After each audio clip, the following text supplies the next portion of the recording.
Kalau kita mengangkat tenaga kerja dari dana-dana APBN atau APBD, maka pasti ada kontrak, ada SK. Karena untuk mengeluarkan uang itu perlu ada keputusan. Itu tidak masalah. Itu tidak masalah. Itu sudah tercatat semua gitu. Dan dibayarkan pasti sesuai dengan standar biaya umum SBU-nya. Nah, masalahnya kebanyakan dari tenaga honorer itu tidak dibayarkan dari pos itu. Dia dibayarkan dari lain-lain.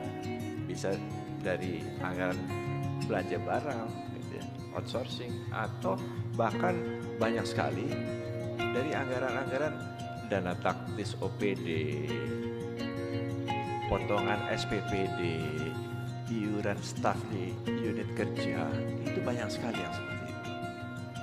Ini yang tidak terdata.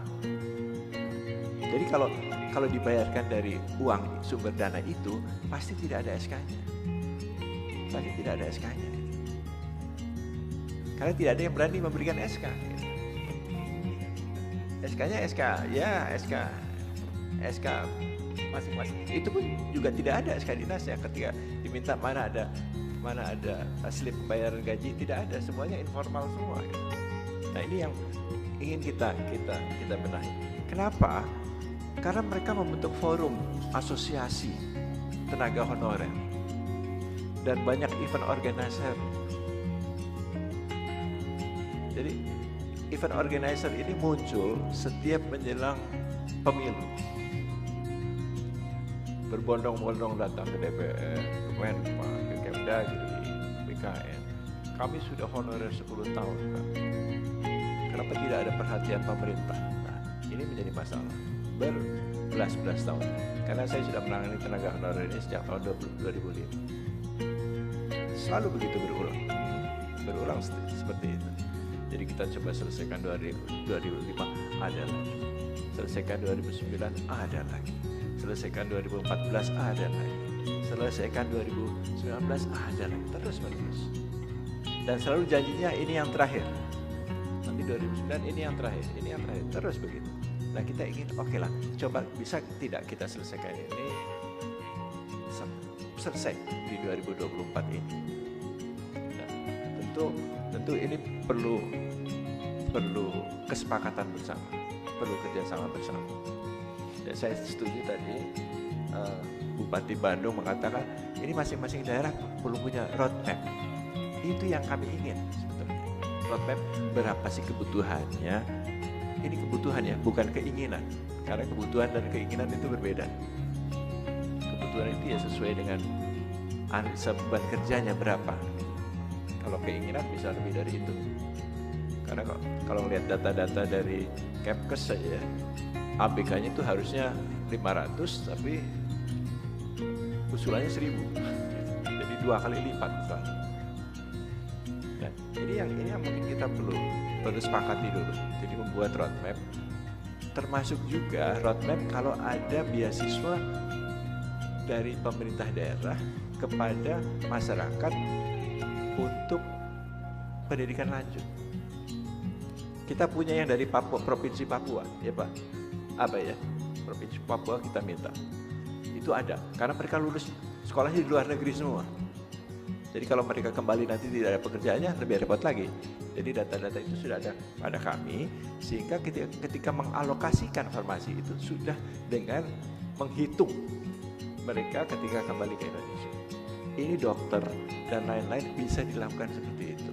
Jadi data-data itu mohon oleh teman-teman BKD-nya disampaikan kepada Kempan, misalnya kepada BKN, sehingga kami tahu sebetulnya berapa yang perlu diantisipasi alokasi formasinya untuk memenuhi kebutuhan rumah sakit, untuk memenuhi kebutuhan sekolah dan lain sebagainya.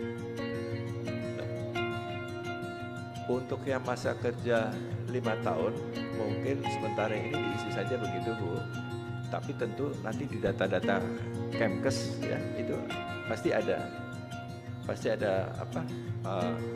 masa kerja yang bisa dilihat di sana di data-data teman-teman di Kemenkes, sehingga kita bisa kemudian melakukan penyesuaian dengan data-data itu.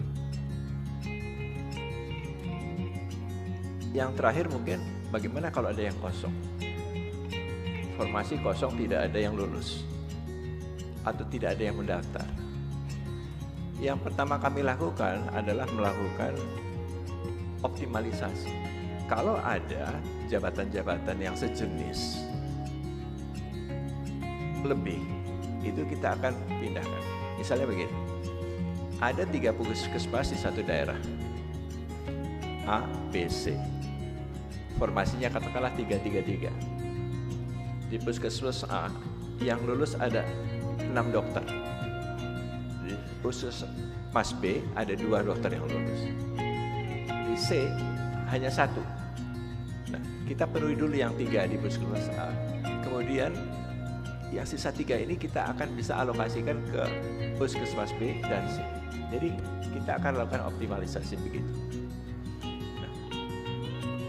Ada daerah-daerah yang sama sekali kosong, tidak ada yang mendaftar. Setelah kami analisis, ternyata daerahnya mempersyaratkan KTP-nya harus dari kabupaten itu. Nah, kalau seperti ini, maka dia tidak akan dapat apa-apa. Karena yang daftar di sana tidak ada. Jadi alangkah lebih baik kalau kita juga membuka diri sehingga yang dari luar bisa masuk untuk menghindari kekosongan formasi itu. Jadi ini yang sering kamu temukan, itu banyak daerah yang sangat tertutup, hanya membolehkan pelamar dari daerahnya saja, sehingga banyak sekali formasi yang kosong. Itu mereka digugurkan di seleksi administrasinya. Kalau dari luar daerah coret, dari luar daerah coret begitu. Nah, itu memang kewenangan dari kabupaten, tapi itu akan menyebabkan formasi-formasi itu banyak yang kosong dan susah untuk dioptimalisasi karena memang tidak ada calonnya gitu. Kalau dioptimalisasi dari luar daerah, maka kemudian pertama, yang dari luar daerah itu belum tentu mau. Yang kedua, daerahnya juga belum tentu mau menerima. Jadi kami tidak pernah mencoba melakukan optimalisasi antar daerah, hanya dari satu daerah saja dengan rumpun jabatan yang sesuai. Saya kira itu jawaban saya. Terima kasih Pak Sekjen. Terima kasih Pak Pipa. Kepala BKN, yang dimaksud oleh Pak Nixon, Pak Bupati Tapanuli Utara, adalah SK-nya itu apabila boleh, SK Bupati itu diakui juga oleh pemerintah pusat. Kira-kira begitu Pak. Silakan Pak, kalau misalnya ada yang mau ditambahkan. Terima kasih Pak Direktur BKN, Pak Sekjen. Jadi selama ini SK itu adalah SK Kepala Dinas jadinya Pak. Jadi penganggarannya adalah nota Kepala Dinas gitu. Nah, si honor nih maunya ada lambang negara itu Pak. Apakah bupati yang tanda tangan SK-nya, gubernur kah atau menteri? Mereka hanya menginginkan mereka sebagai ASN, kok kami ganti bupati, ganti wali kota, saya diganti. Itu loh Pak, itu tuntutan mereka. Pada basicnya tuntutan mereka itu perlakuan sama dengan PNS, pensiunnya sama dengan PNS, gaji ya kalau boleh sama dengan PNS gitu, tunjangan sama dengan PNS. Nah itu yang saya alami selama ini dengan para honorer. Nah bisa nggak Pak kita desentralisasi soal itu, jadi sehingga honorer itu ada, kita akui, kita kepala daerah mengeskakan mereka. Nah tinggal penggajian, kayak di Tapan Utara saya kasih contoh satu Pak, itu honorer kita gaji Pak selama ini. Sudah ada PBD kita masuk. Tinggal mereka SK-nya selalu minta ke saya, Pak, mana SK Bapak buat kami? Nggak bisa, ada Permendagri, ada undang-undang yang tidak boleh kita sendiri mengeskakan. Ada itu Pak. Kayak guru-guru honor itu. Untuk mendapatkan sertifikasi atau apa lupa saya Pak. Mereka harus tanda tangan bupati. Sementara nggak boleh lagi akhirnya SK kepala dinas. Nah di situ mereka. Bagaimana kita buat mereka itu menjadi sah sebagai alat negara. Soal gaji kita serahkan kembali ke daerah. Jadi Menteri Keuangan nggak pusing-pusing gitu. Nah tinggal diatur cukup enggak APBD kita, PAD kita untuk honor tersebut. Baik, Saya pikir gitu Pak. baik, makasih. Mau dijawab lagi Pak? Silakan. Jadi Pak Bupati, Pak Nixon, setahu saya tidak ada larangan Bupati membuat SK honorer. Justru itu yang kami inginkan sebetulnya, karena dia menjadi resmi. Karena ada penanggung jawab dari honorer itu. Tapi statusnya adalah honorer, bukan ASN. Karena untuk memenuhi status ASN, dia perlu melewati tahapan-tahapan tertentu yang diatur dalam undang-undang. Jadi, dan supaya dia menjadi P3K, katakanlah dia harus ikut seleksi. Dia juga ada jabatannya, karena jabatan-jabatan administrasi yang bersifat supporting itu tidak ada jabatan fungsionalnya. Itu yang biasanya kemudian dilarikan kepada outsourcing, gitu ya, outsourcing seperti itu. Nah ini yang mungkin perlu dipahami bahwa kalau SK itu honorer, kami justru mengharapkan SK-nya SK Bupati supaya jelas. Tidak dari SK Kepala Sekolah, dari Puskesmas, dari dinas-dinas, bahkan UPT pun membuat rekrutmen honorer sendiri-sendiri. Ini yang tidak terkontrol, tidak ada datanya.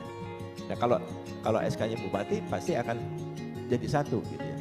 Nah, banyak sekali sekda yang sering curhat ke saya bahwa dia tidak tahu jumlah honorer di daerahnya karena masing-masing OPD, masing-masing sekolah, masing-masing UPT merekrut sendiri-sendiri.